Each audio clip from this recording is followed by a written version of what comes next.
What's going on, Sooner Nation? So today I want to talk about the offensive line for the University of Oklahoma and what we could be expecting this upcoming season. Because as you and I know, we've had a lot of turnover this year with guys going to the NFL, guys hitting the transfer portal that you didn't expect.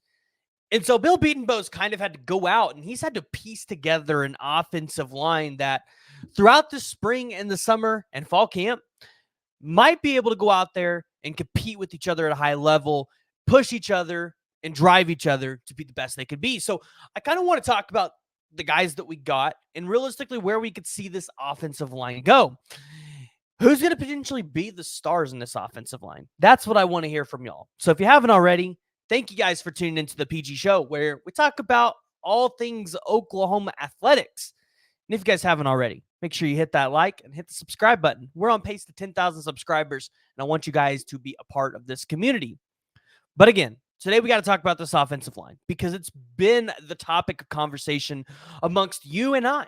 It's been the conversation and the worry amongst most Oklahoma fans. And so you lose Caden Green, your star guard, to the transfer portal, ends up at Missouri.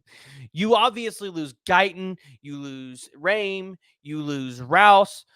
All of those guys are going to the transfer portal. And so you kind of look at it and say, Bill Bedenbaugh is replacing all 5 offensive linemen. Now, we could put an asterisk next to this because at multiple times throughout the season were a Troy Everett or a Joshua Bates playing, but Jacob Sexton was starting quite a bit too. I mean, he played a total of 410 snaps this season. Troy Everett played a total of 398 snaps. So, although yes, you're replacing the 5 that pretty much ended the season for you, add McCade Matower into that list, you do have guys that have experience. And I think there's a lot of guys in this room, and it's a lot deeper than most people think, that can actually come in here and play. And here's what I want. And we're going to talk about the guys that we think are actually going to be able to play. And then we'll talk about the honorable mentions at the end. But the first one that we have to start off with, and this is going to be a guy that I think is going to be an absolute stud and a star on this offensive line, that's going to be Fabi Wewu.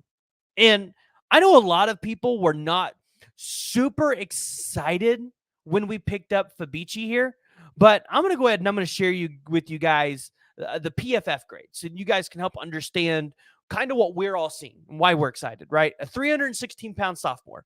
This is a guy that's going to come in with at least 2 years of eligibility left. He has an offensive grade on PFF of a 70.4. That comes out to about 60.5 on the pass block, which is 418th in the country, and a run block grade of 75.5. Well, what was the biggest problem with Oklahoma last season? It was the run game early in the season. We really had a hard time getting it going. And we asked ourselves many times, is it because the running backs aren't being patient enough to let the holes develop? Or is it the offensive line is not developing those holes for the running backs? Additionally, with the change in personnel that you had, it was kind of hard for chemistry to be built between that running back and the offensive line. So Fabi Wewu comes in from North Texas, a guy that Seth Luttrell ended up recruiting, played 713 snaps last year. And when you look at how he's been graded out over the past 3 years, dude has only improved year in and year out. So you look at getting Fabi Wewu, he's going to be at one of those starting guard spots for you. And if you're Oklahoma, I don't think there's any doubt about that.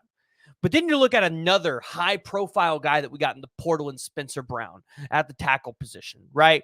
Redshirt senior, so this is probably going to be his last year. Totaled 541 snaps at Michigan State. When you look at his grades, right, not mind-blowing, not taking you off your seat.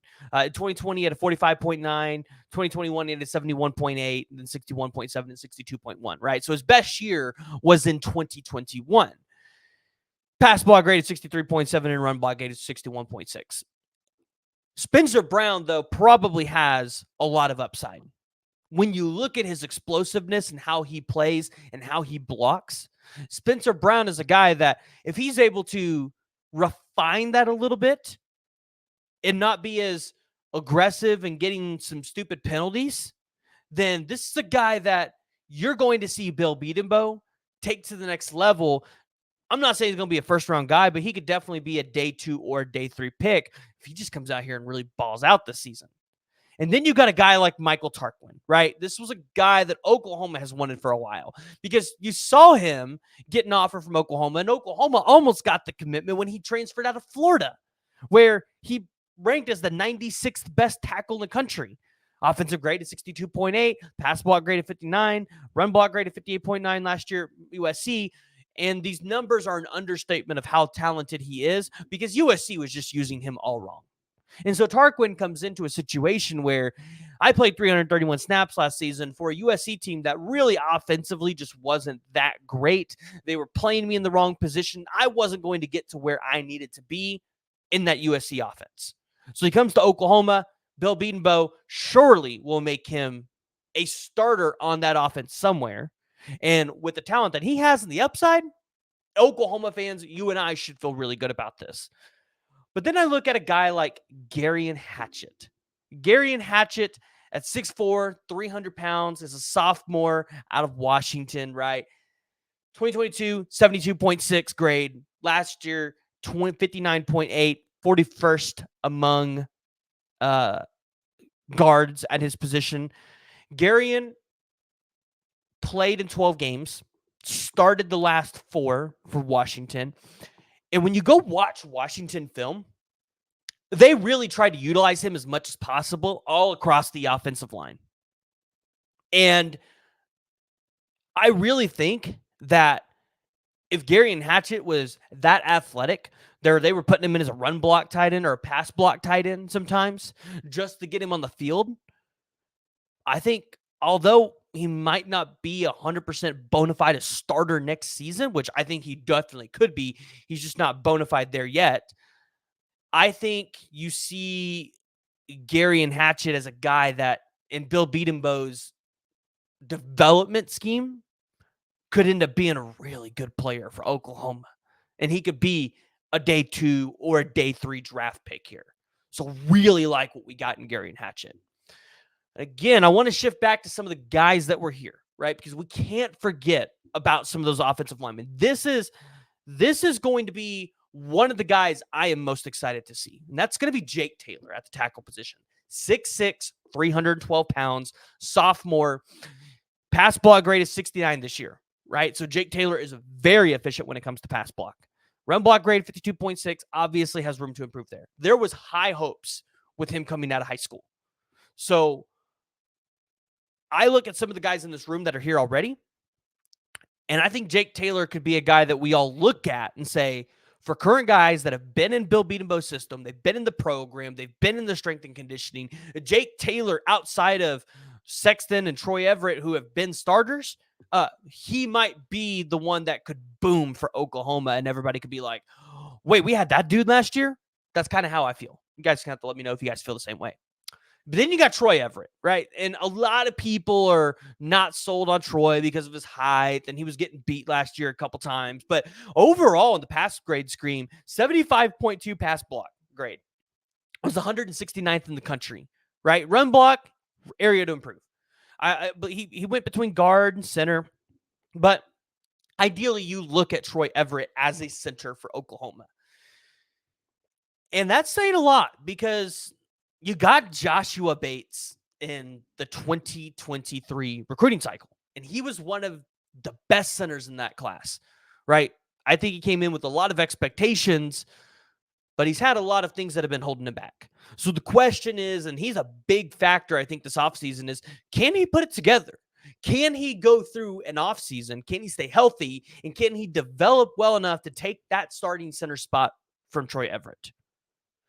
Then I look at a guy that we mentioned earlier that is 100% going to play a massive role for Oklahoma, and that's going to be Jacob Sexton at 6'6", 325 pounds. Run block grade of 64.1, pass block grade of 52.6. You saw him do really good things on the field in his 410 snaps for Oklahoma this past season. And I believe this is a guy that's got to step up and be a leader in the locker room, in this offensive line room, especially with all the new guys that you have coming in. Jacob Sexton has the ability to set the tone. Plus, right, he knows Jackson Arnold. He's familiar there. There's a little bit of chemistry. I think Jacob Sexton will end up being a starter at some level, and I think he's going to be the leader in this offensive line room. Now, the last offensive line guy that we need to look at that's currently on campus, that's been on campus for a while, I think could maybe play a major role for Oklahoma. And that's Heath Zida. 6'5", 300 pounds, freshman, number 77.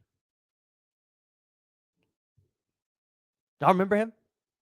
The kid that was breaking chairs during interviews? Heath Zida had a pass block grade of 72 this year. And let me tell you this. The staff was very, very high on Heath coming out of high school. And you've heard some really good things about Heath just this past season, right?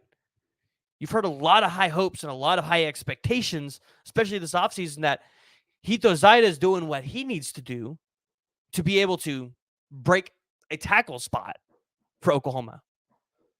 So I look at it. He plays tackle. He's going to be a really good fit here for Oklahoma at some point. Really good frame. He needs to add on a little bit more weight. He has good length. He's got good flexibility, right? The question is, can he solidify himself a little bit better in the run game, right? He's a little solid there, but you want him to get a little bit stronger and add that weight to be more effective in this room. And I think Heath Zida is going to take that step this offseason. Now, obviously, we got to talk about the freshmen, right? Isaiah Autry, Daniel Akinkumi, Eugene Brooks, Josh Isosa, Eddie Pierre-Louis. A lot of hopes amongst those guys. But I'm not going to pencil them in as starters. Oklahoma's got a deep room as it is. Let those guys develop. If you have to use them, great. We saw what Eugene Brooks did to people at the camps. You saw Eddie Pierre-Louis' athleticism. If they have to be used, I have no doubt in my mind, those guys are going to be able to step up. I mean, you saw Caden Green step up in 7 games for Oklahoma. And he was a freshman All-American. And regardless of what anybody wants to say about him, he's going to be really good at Missouri. So the offensive line for Oklahoma, yeah, I think it's going to be pretty good. And I don't think there is going to be as much worry this offseason when we start to hear about some of the work that's coming out of that room. And in the spring game, when we're able to see some of that development amongst the offensive line, I think it's going to shut down a lot of the doubt that people are having amongst Bedenbaugh. So, guys, I want to hear from y'all, and I want to hear what your guys' thoughts are. Who do you guys think is going to be the rising star or the rising leader amongst this Oklahoma offensive line? If you guys haven't already, make sure you hit that like and subscribe button. YouTube wants you guys to watch one of these 2 videos, so make sure you click in. They're made for y'all, and we'd love to have you guys tune in.